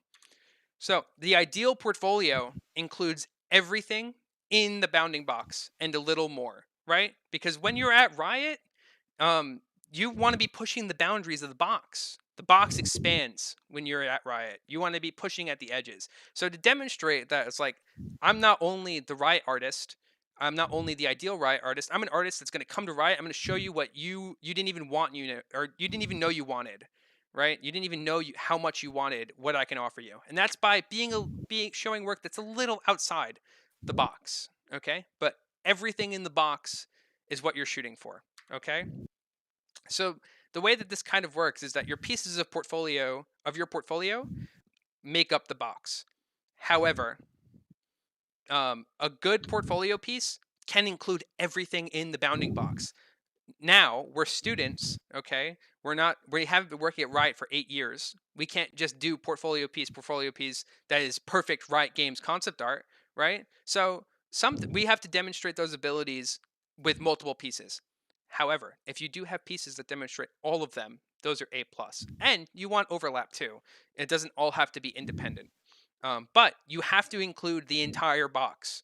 You don't want to miss anything in the box. You have to make sure that you get everything, okay? This is what you don't want this. You're showing skills that they don't care about. This is the visual metaphor, okay? So, for example, this one, you have great anatomy, right? You have a piece that shows how wonderful you are at anatomy. But this is like, it's realism, right? Doesn't care. They're going to throw that stuff out, okay? You kind of have a cross section here of your process and design skill and storytelling, but you never really get the whole thing. There's a lot of stuff outside of it that they don't care about, okay? That's the visual metaphor we're shooting for. Don't give them a portfolio like this. Give them something it's nice, it's clean, it relates to each other, and it gives them everything they want. That's the criteria that they're looking for. Now, there's another way to screw up the bounding box, okay? That's this. Don't do this either. This one is not good, okay? You don't want a portfolio full of the same stuff, okay? Because they're going to be like, I get it. Your ideation and your process is great, and you're a good designer, but none of this works in 3D. And I have no idea if you can work at Riot because where's the style, right? So make sure that you're not over focusing on small parts of the box because you need to demonstrate that you can do the whole box because that's what a concept art at Riot is going to do. So remember, this is what it should aim for and try to get a piece that demonstrates as much as possible. It's okay if the insides overlap, but as long as you got the whole box and a little bit outside, you're good. You don't want this. This is not, not this either. Stop, okay? Think about it. So, who's currently working in this position and what does their work look like? We're going to look at concept artists, okay? And we're going to talk about them. So, it's going to be a dialogue. So, feel free to talk about them. They're cool. So, Jem Lim, senior concept artist at Riot Games. This is what her work looks like. In this example, you can see very clear Riot style. You have visual effects exploration, where you have a character that's kind of figuring out the motions, how they look, what are they doing. You have these concept artists at the bottom that are not only kind of figuring out the design of the character, but how that character moves, what their personality is, the costuming, all of that good stuff. Jem Lim is an amazing artist. And this is kind of like a lot of visual development concept art's going to look like. And then once the concept art's kind of settled, right, she did a small little illustration piece, but the illustration piece is demonstrating something important, right? How her blade transforms. This is the concept for her visual effects. Right? Jem Lim is cool. If anyone has anything they want to say about Jem Lim or details they'd like to bring up, this is a dialogue. We can all talk together. I think something to pay attention to here is that like she's also concepting the movement and the vis effects of it, which is one of the key points of that they were talking about in the weapon design. Like they want to see the bullet coming out. They want to see that previs, or that pre-vis effects kind of concepting as well as the character itself. Yeah, they want what I'm getting out of this too is they want you to like know about the other like parts of the design, right? Yes. They want you to look at this and be like they want to see it like the designers who are looking at this, they want to know how it works in game instantly just by looking at it, and including like a GIF or something like that that shows a bit of animation. Like they're not hiring an animator to be a concept artist, but hiring a concept artist who knows how to animate. Yeah, that's That's sick. a Yeah, big deal. absolutely on the nose. Great. Well, awesome. Next example, Zeronis. Okay, definitely the horniest artist that works at Riot. He does a separate style of concept art where he is very good at selling designs, but he has worked on some of the most iconic designs in League of Legends and has a lot of amazing kind of work. So while Gem Lim has a more exploratory kind of style where her work is exploring a concept, Zeronis is demonstrating the sell, right? So the concept's done. We figured it out. This is how we're selling the personality. We're selling the character. We're selling the design, right? Like it's a very clear kind of sell. Also, that first statement, it's 100% true. There's no competition. We looked it up at Lightbox. We were trying to figure out who it was. It was Zeronis. Yeah. Cool artist. Straight facts, yeah. Um, we also got Bravo Ray, who is the senior concept artist at Riot. I think that they have been working at the company since its inception. They have a lot of legacy here, and they're amazing. And they have concepts that are so good at exploring the limits of a character, right? They're like, this is the Kaisa bounding box, right? How far away can we get from the center of the box and have it still be Kaisa, right? Or whoever this design is. If whoever's played League and knows who Kaisa is, right? Like this silhouette down here, this one is so crazy different. She's got a minigun. Like wow, it's nuts. But also look at this too. Great explorations on movement, character movement. The visual effects explorations are very, very simple, but they communicate a ton. These kind of exploratory concepts are about selling an idea very early on, like what ideas are working, what ideas aren't working. Also, Bravo Ray shows us what like an industry standard presentation of someone's artwork looks like. His is the most simple, but all the artists we've shown have kind of something similar. But that kind of mid-tone to dark gray Polaroid look with all of the text details in it too is kind of the Bravo presentation. If you want your work to look like it's from Riot outside of just style, you got to present it like Riot concept artists do. Zeronis has his little League of Legends name and also the icon of the line he's doing. So KDA, but Riot, right? And then Gem Lim just puts the League of Legends logo on a blank piece of paper because she's a little lazy, but her work is gorgeous. That doesn't matter. But Bravo has like a very kind of distinct, like I used to be a film concept artist look, and it's very professionally presented. Megan This O'Rourke. is something you can, Oh, or go Chelsea. this is something you can totally practice with your class projects too. Like, make a little template that you refer back to every time you do a project. As soon as you finish it, retemplate it before you go to critique. It looks awesome. You know, in the little right hand corner, put a logo you've made for yourself, and in the right hand corner, just give your project a name before you submit it. It's good practice. Yeah, Megan O'Rourke, someone I was just talking about before we started the meeting. So she demonstrates two very important things that we were just talking about. Orthographic views, right? So these turnarounds for the modeler are clean, they're crisp, there is nothing left for the imagination. That modeler knows exactly what he's doing with those designs. They have callouts on things that are being obscured. So like this little hip tassel over here, right? You only get to see the profile without it because they need to know what it looks like under it. So there's a call out for it. The flask has its own call out. The visual designs over here, the ponytail piece, Aurelia's blades over here, and these little arm blades too. all get their own callouts for the modeler. And then look at this. It's beautiful. Rendering and selling the design in a top-down 3/4 view like this. This is what the design needs to look good in, and she's demonstrating that. Also, this one has a little Bravo Ray presentation thing right here. Look. So she knew what she was doing. So orthographics, top-down 3/4. This is like perfect concept art. It's just super clean, super awesome. The design is being communicated perfectly. Like they know what the design is. They figured it out. Now they're giving it to people to make it real. Every question is answered. Sunny is a very cool artist. They've done a lot of exploratory stuff, but they have a lot of very interesting things. One, this is also the most important part of the whole presentation, so everyone pay attention, okay? They designed Silas with glasses, and that design didn't make it into the final game. And that's tragic, and they really need to bring that back with the glasses.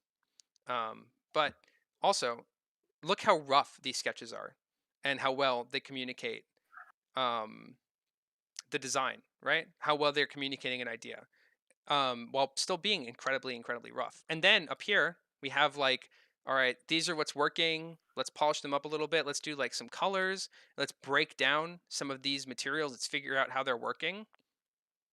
Also, this is also really cool. So for this skin, she's demonstrating what the changes to everything is going to be on the level ups, like how these wings change as she level ups, how the sword and everything becomes more intense. This is amazing concept work. This communicates a concept that would be very difficult to show without having something like this. These mood explorations for Aphelios and his sister, and these guns too. Just a lot of wonderful concept art. And yeah, it's in 3/4, top down, in Summoner's Rift. Like, you want to make it look like your art is already in game. You have to render in the style that it's going to finish in. And that's what most of these artists are doing when they sell a concept. Like, this is just a rendered version of Yasuo, how he should look exactly when they model him in the top down 3/4. They want to give you the idea of what this character is going to look like exactly when they bring them in game.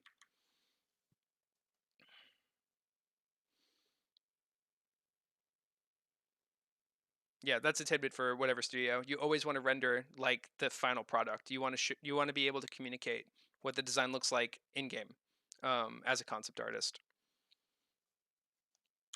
Okay, so Valorant weapon concept artist. Who is here for my pre-meeting talk?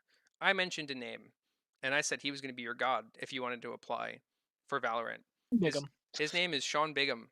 Okay. Sean Bigum. Damn. His concepts are nuts. You can steal his formatting, you can steal his layout work, you can steal his breakdowns, you can steal his first person shots, you can steal how he does his turnarounds, okay? Sean Bigham shows you everything that you need to know if you want to work on Valorant.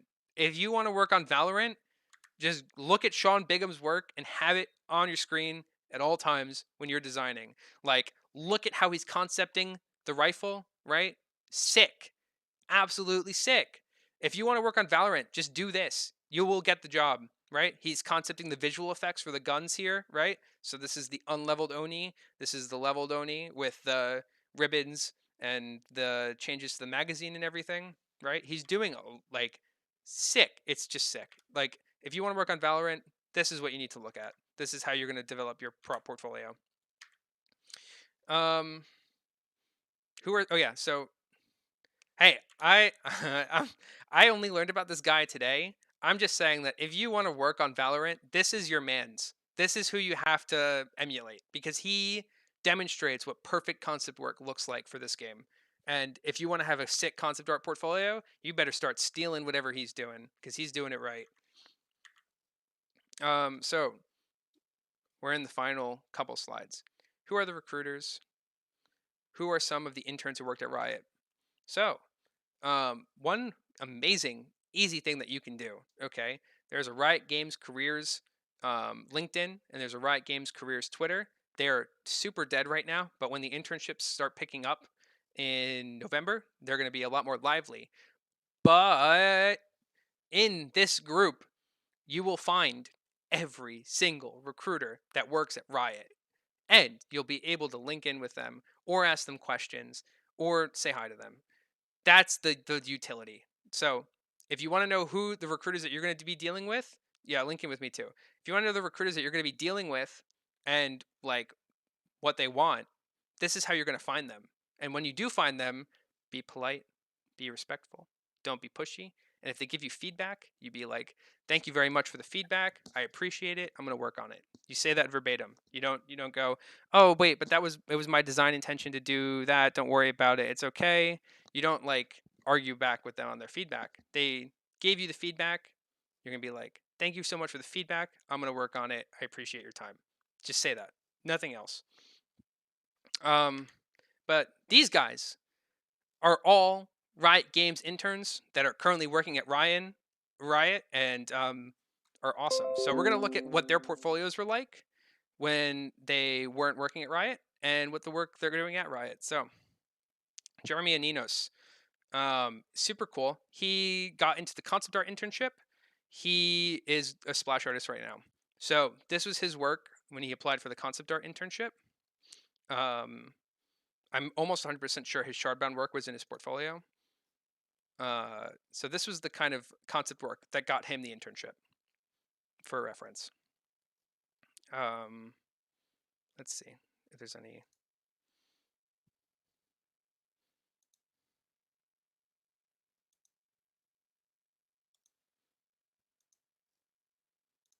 This is probably the most well presented like work that he's done. That this is probably the stuff that got him the job, if we're being honest. The 3/4 views, the shardbound work. This style of presentation and finish is something that you should look at when you're doing your own work. Jeremy Aninos now though is the splash artist who meticulously did this Pantheon splash art with the most detail I've ever seen in my entire life. It's one of the most well painted pieces of art I've ever seen in my entire life. Look at that detail shot. It's insane. This is nuts. Okay. Great artist. I think he was an art center kid. Next artist, Jesse Lee, another art center kid. This is the work that he applied with for the internship. He did a lot of fighting game concepts for a senior project. This is the work that he applied with. He has a full art book of this, the whole design brief somewhere. But these are like the pre-concept work. This is how he got the job. And then this is the work that he's done since working at Riot. Yeah, Jesse Lee was an intern.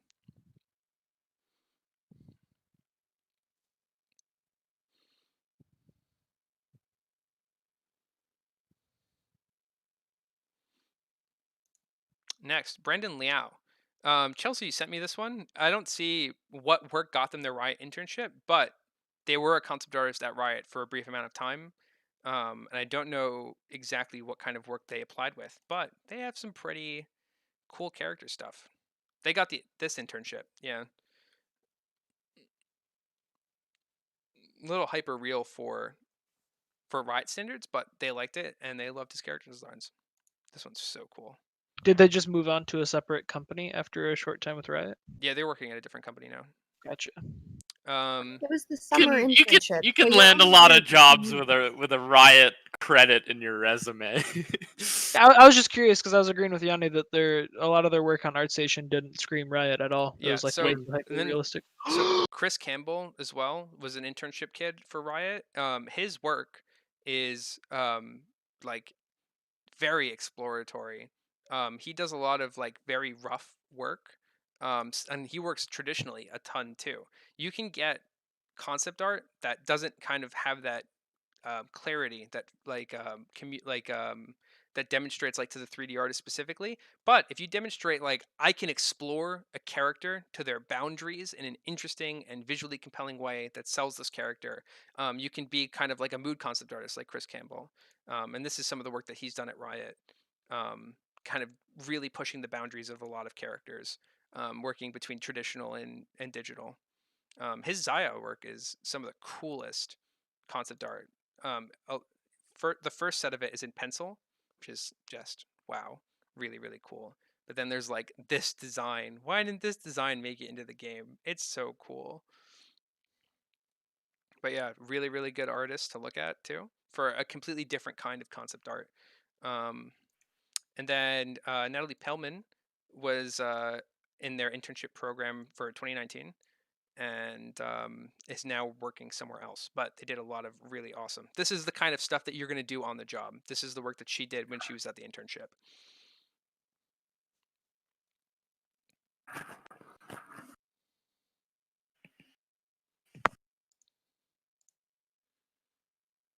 Yeah, you could follow them on Twitter. Oh, wow. She interned at Blizzard and Riot? You're nuts. Did she even graduate yet? Oh, she graduated this summer. Her designs are sick. Holy crap. And she's an SVA kid. Ugh. I transferred from SVA for Yeah. reasoning behind me going, ugh. Big F. Hate to see it. So, this is the last little advice that I have before our final thoughts. So, what do recruiters say they're looking for? This is the big thing, the big advice that I got, because I had a very particular question for a lot of recruiters at Riot, and I got the same answer from 3 different people. So, this is important. Riot, when given the choice between seeing original designs or seeing designs in their own universe, will always want to see you designing in their universe. If you're applying for the internship, some companies love seeing your voice and seeing you explore a bunch of different concepts in different worlds and different settings. Riot wants you designing in their world. That is the most important thing. They want, if you could do a whole portfolio of pieces that are just designs in their world, they will be very happy. This is the most, like, you can get a job not doing it, but this is the advice I got from all the recruiters that, like, when given the choice between seeing original designs and designs in Runeterra, they want to see the Runeterra designs 9 out of 10 times. Do Skintember. Skintember is sick. It's coming up. Skin a day.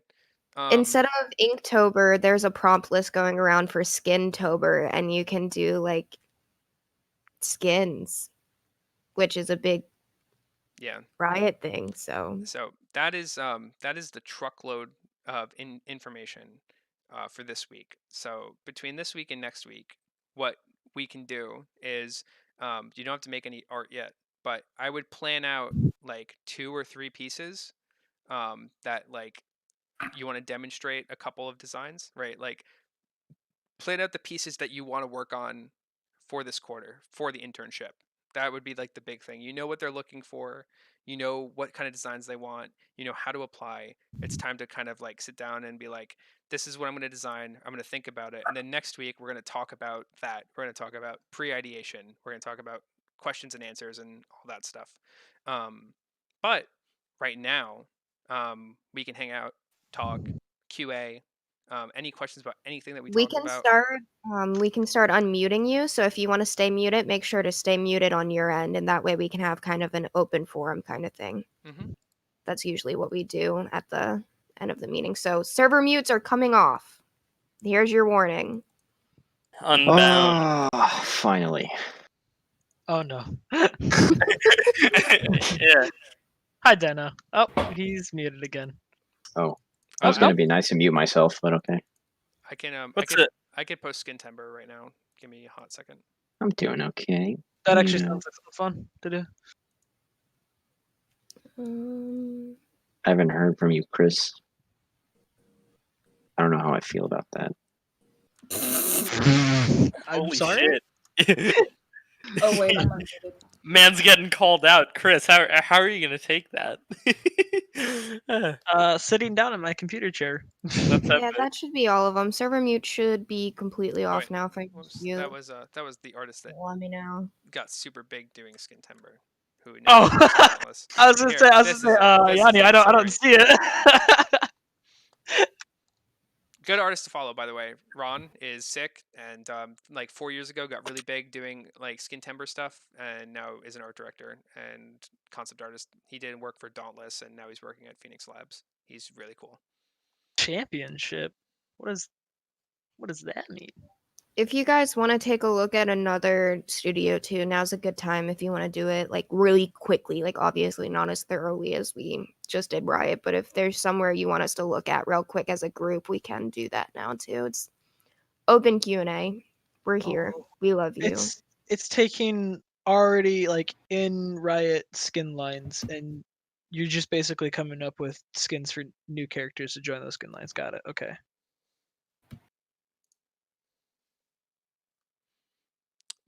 Blizzard. Blizzard. Blizzard. Blizzard. Blizzard's my favorite Pokemon. So I'm a noob to the whole this sort of concept artwork. How do you do a skin?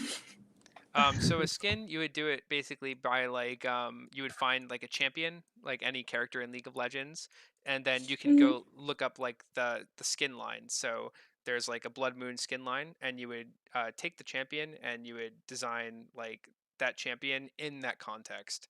So So like deep navy blues, maroon reds, and a mask. And a That's good way to a get good started starting on point. that is you can usually find like their 3D model, and then like every day of Skintober, you just copy the 3D model and draw over top of it. yeah, pretty much that's a really good idea. That is pretty Okay. smart. Chelsea, ooh, with the plays. You can do both. Yeah, you can apply to as many internships as you want. 100%. The Netflix one is great. The only reason we're talking about Riot in such specificity is because it kind of lets me give you guys a lot of information and direction and stuff like that in a way that I wouldn't be able to if we talked about like every internship opportunity. But yeah, go crazy. The more you apply to, the better you're gonna be off. Like just go nuts, go wild. This is a process to really apply to like anything. Is there a chat for SCAD Among Us? We have a couple people that play. If you want to play, you can just post in the general chat. I think there literally is a Discord. It's probably made by Nala. Wouldn't be surprised. Is there a SCAD Among Us Discord? I saw it linked the other day, and I looked at it and I just scowled. I was like, "Oh my god!" Or if we want to have a fun game night one day, we could also. Oh yeah, we hook could up- do Among Us for one. We That'd be could do dope. Among Club Us. Among Yeah. Us. That would be so much fun. I'd be so down for that. I say, because aside from the Yeah, club I mean, meeting hey, voice if we're chat doing we're currently in. if we're doing a Monday game night, we could do a couple games of Among Us, and then we can all get on Magma Studio and draw Among Us skins. Be Yeah. a really good time. Yeah. There's a lot of really interesting fan art that comes out of Among Us. Like, given like the tiny design space that like Astronaut like has, and then it's like, oh yeah, all the different ways people design like the imposter and all that. Really, it's really cool. It's wild. I actually stumbled upon an artist that I have no really idea, like Kyle. the I Among wish I Us knew. art they have. You could probably post. I think if you're on like the SCAD memes page, you can find it. Yeah, say Or- SCAD Yeah. memes page yeah, probably SCAD has memes it. page. Someone has a link. They're just like they're in everything. Yeah. Where's my phone? I found an artist that had really neat Among Us art and was very enjoyable to look at.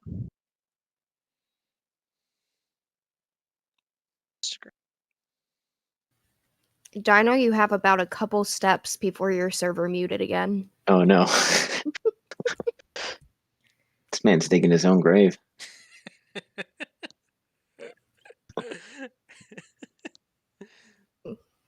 But yeah, if anyone has any questions about what we talked about today, I know it was a lot of information. You're more than welcome to ask here or shoot me a PM anytime or anything.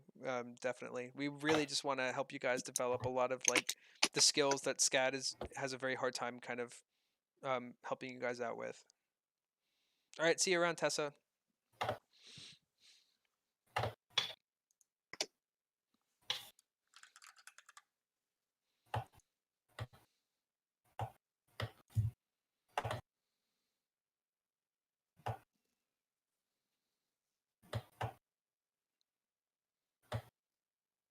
I actually have a genuine question.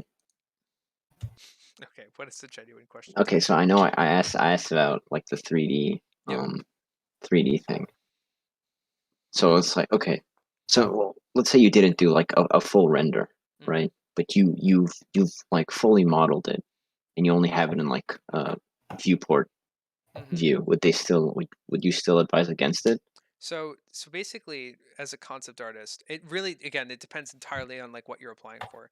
But as a concept artist, right, they are looking for your ability to design things, right? And it depends on what part of the process that comes from. So if you're using 3D before you come to a final design to help you come to a final design, that would help like a lot. Or if you're using like a rough 3D to see how a 2D design would look like in a first person camera to make sure it's reading well, like a really rough block in, that would also be great.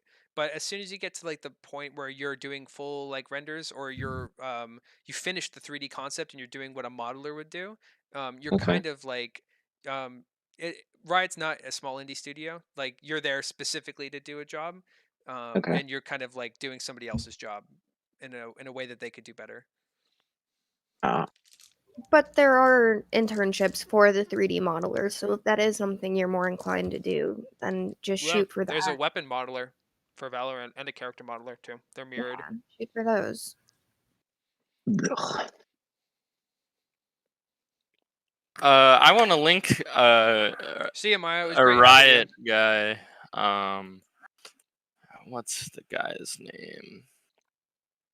Oh, see a Magnum too. I missed that one. Sorry. He's gone now. I have to head out. I know it's unfortunate since I'm the life of this club, but I'm I'll- I'm throwing a link in the voice chat channel.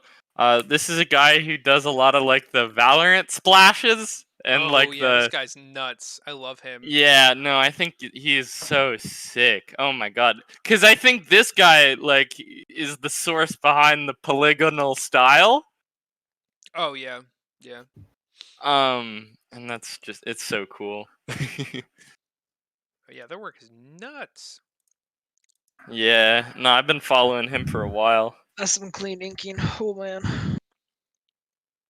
And I'm surprised he's not bigger than he is. 10K seems like wildly small for this guy. Yeah, that's some small potatoes numbers. Small potatoes.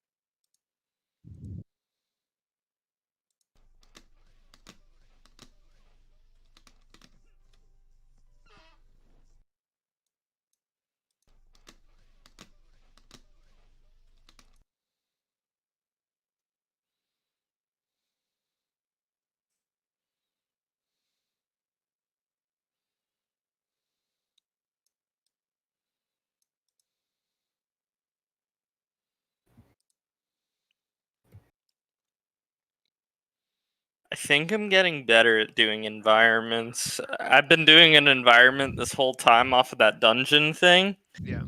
and it's kind of popping off. Nice, man. That's what's up. Yanni, for some reference, like if there's small potato numbers, what's about an average potato size? How many followers does like Zeronis have? So Zeronis has 374,000 followers.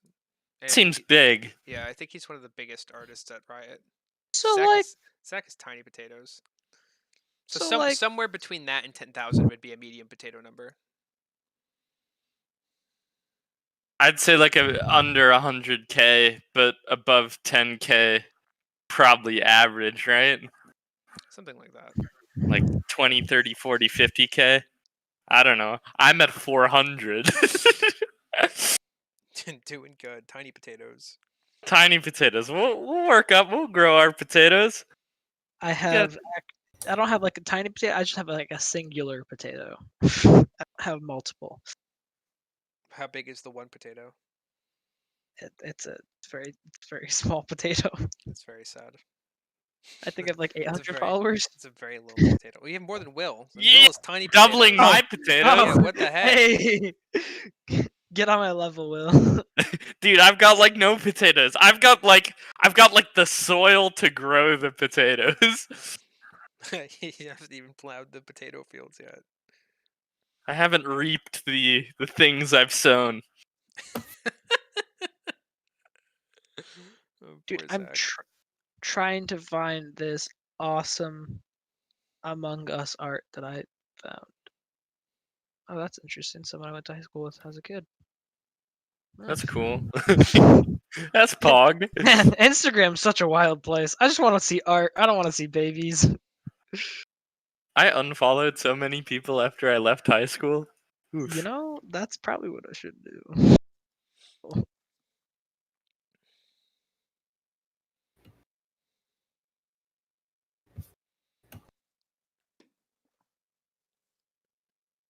I think it was on Instagram. Is there a way to see like what images you've liked? Yeah. Where? How? Um. Settings.